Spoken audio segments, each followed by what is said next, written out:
So hello and welcome to this week's angling vlog. Gonna be a bit of a noisy one. Got the motorway just there and we're on a brand new venue. A venue I've never fished before in Shakerely Mere. Been walking around in the rain for about an hour just looking for any signs of fish, and as you can see on screen now, the only sign I saw was the bubbling in this corner down here. With that, I've got my new shelter up, so the old coral shelter's been replaced this year and well needed. Done me some good service, plenty of night spent underneath it. Today we're out for an afternoon session. It's about midday now. We've got a couple of hours. Put PVA bag down there with a smattering of the beaten iron boilies over the top, about 5 or 6. As I say, I know there's been activity down there, so not too concerned really with too much bait. And the other rod, I've probably got an underarm chuck, and around that I've got a pop-up beaten iron boilie and about 10 baits around that. Literally just fishing for the bite. Noise you're going to get from the motorway, but it is a beautiful place to wet a line. I picked this swim here because you can see quite a bit of the lake, of the fishing part of the lake. All that bank there you can fish, so you can fish to the right, but with this peg here, with the signs down the margin and that being most of the fishing bank, if it was going to come back, gives me a good view of the lake. So there's definitely signs of fish about, most definitely. Not a million miles from where I put that bait. So literally they're bubbling there and I put the bait there. So there's definitely fish in the area. What they are, no idea. I know there's a lot of bream in here. Carp being the main species. Literally got the bare minimum with me today. Got the forward haul with the XTND rods, and what a complete mess that is. I don't think that has been touched since France. So yeah, that's going to be my job this afternoon, just sorting that out a bit. I've really learned about the water is, if I zoom in there, you can see the bubbling, and that bubbling is all over the swim in different spots. It's definitely fish. One thing that it is making me think straight away is maybe if I brought a bait that was more grubbing properties, you know, like hemp and corn or something like that, something that's going to get the fish rooting in the bottom. You know, I imagine your swim's going to bubble and you're going to know when the carp or bream and such are in your swim. Boilies ain't great really, are they, for that grubbing? They seem to pick them up and they don't really make much of a disturbance getting them. So that is the first thing that I'm thinking of straight away for another trip, is bring a bait with a bit more of a grubbing property. So a little bit of an update. The wind is now pushing into this bay really nicely, and was on the phone to a mate and we've had the confirmation that the bubbling around here is Mr. Carp, because while I was on the phone to him, the carp's jumped twice right in front of us there. So yeah, as first sessions on a water go, you don't always need to see the fish or catch a fish to learn. You can learn a lot by just sitting and watching.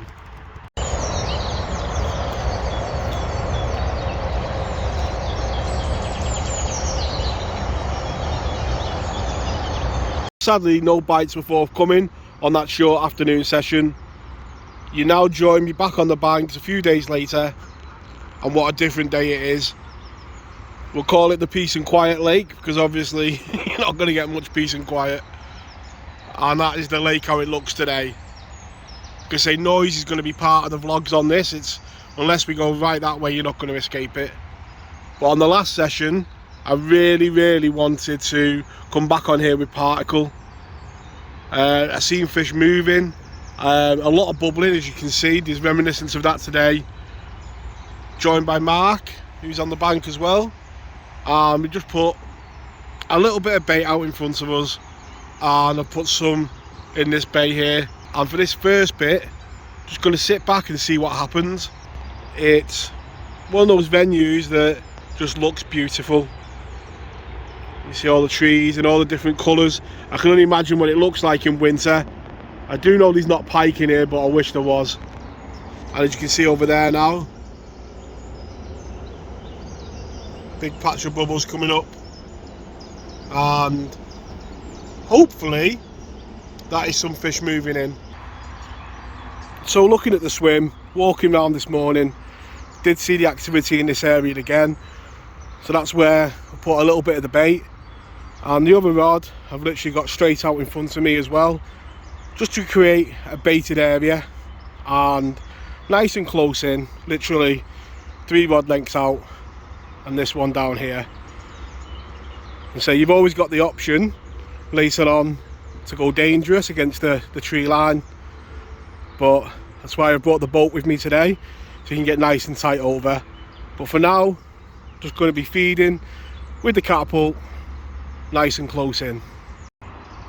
Well, after watching the bubbling for a bit, we've finally got our answer as to what it is.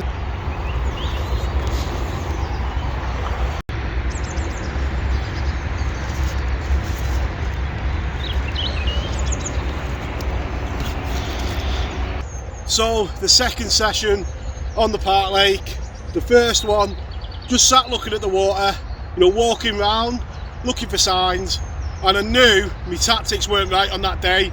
Just boily wasn't getting them in the swim and grubbing. Come back today with a different approach, and we'll take a look at that in a minute. But I did think we might get 1 or 2 bream. To start off with a beautiful common carp like that, absolutely made up. With all the trees around, the lighting isn't great, but one happy angler. Let's get this beautiful fish straight back.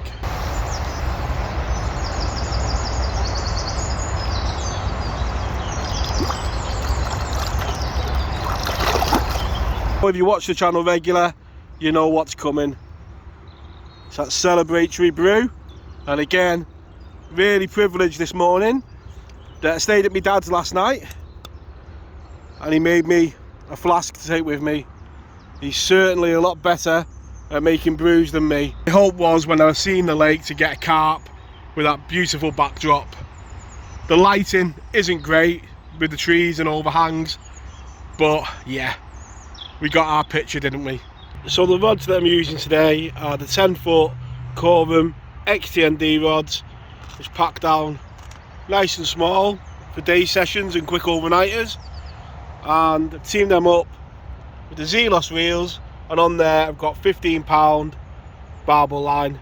These 2 rods, as you can see on screen now, fold down nicely into the fold hole, and you've got the 3 compartments for all your bits and pieces, and at the back, room for your landing net pole as well. It's one of those things that makes day sessions really easy. You pick it up and off you go. So a quick look at the rig, and we've got some 15-pound rigor mortis to make the stiff boom. We've got an overhand loop at one end, and we've got one of the Carp camo sleeves just to push it out. A short link to another loop, and I always use the putty and a stick at the same time. Make sure that rig's down, and if the putty ever comes off, you've always got that belt and braces of the shot that can also hold it down as well. So the last thing you want when the rig is out in the lake is wondering whether or not it's working.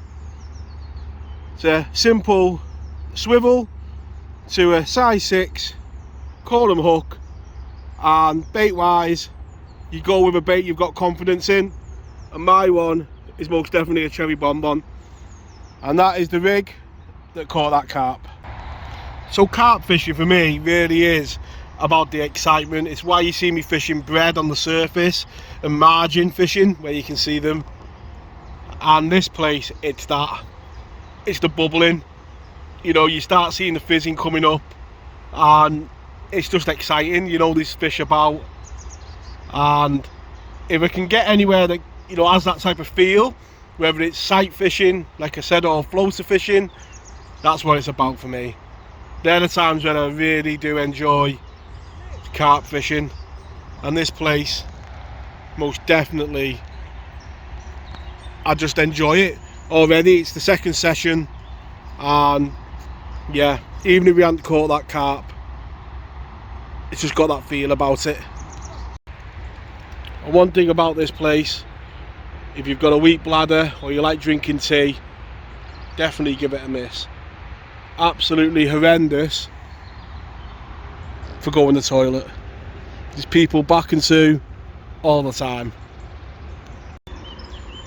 It's like a never-ending cycle. Really tasty, but the more you eat, the drier your mouth gets, so the more you have to drink, so the more you need the toilet that you can't go because it's mega busy. It's like a never-ending cycle. 1 or 2 fish bubbling on the spot, as you can see there, and yeah, hopefully, you know, we can get another bite. It is exciting when you do see the bubbling, like I said earlier, but just gotta hope now that we manage to get another one. A couple of liners on that rod out there, and yeah, you always want one more, don't you?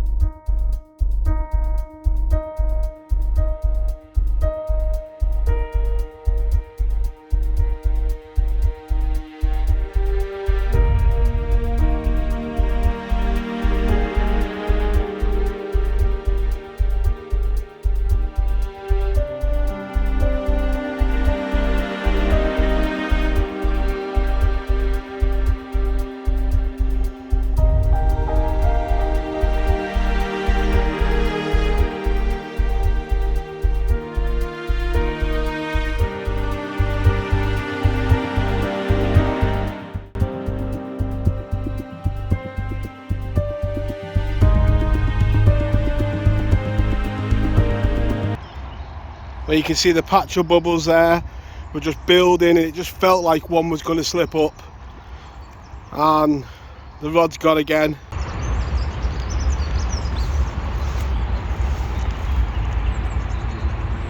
And there we go, fish number 2, one with definitely some character, odd shape, and yeah, proper made up. But like you say, when you have a plan and it comes together, there's no better feeling in fishing. That's most certainly the case with this today. Sat there the other day, seen the bubbling, wrong method totally. I knew I needed particle. Today, it's worked, hasn't it? Let's get the rod back out and see if we can get another. The reality of public or park lake carping, that's the bubbles of a carp that's been on the spot. And as he was feeding, that's the bubbles of where the kids just come along and chucked about 4 stones in.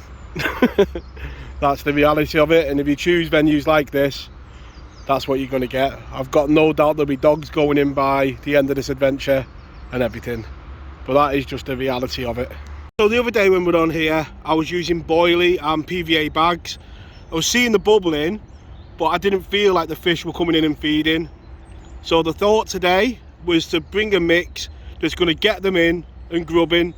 Not too concerned if the bream move in, because any activity in the swim I think is good activity. So in this mix here we've got some dead maggots, some of the hinders, hemp, and I've added some corn in as well. Get some grubbing around in that silt and looking for the bait. And there's no better bait for holding fish in a swim than hemp. Gets in between all them leaves on the bottom and just keeps them digging around. So the session does come to an end there now. I'm running to the embers of the day.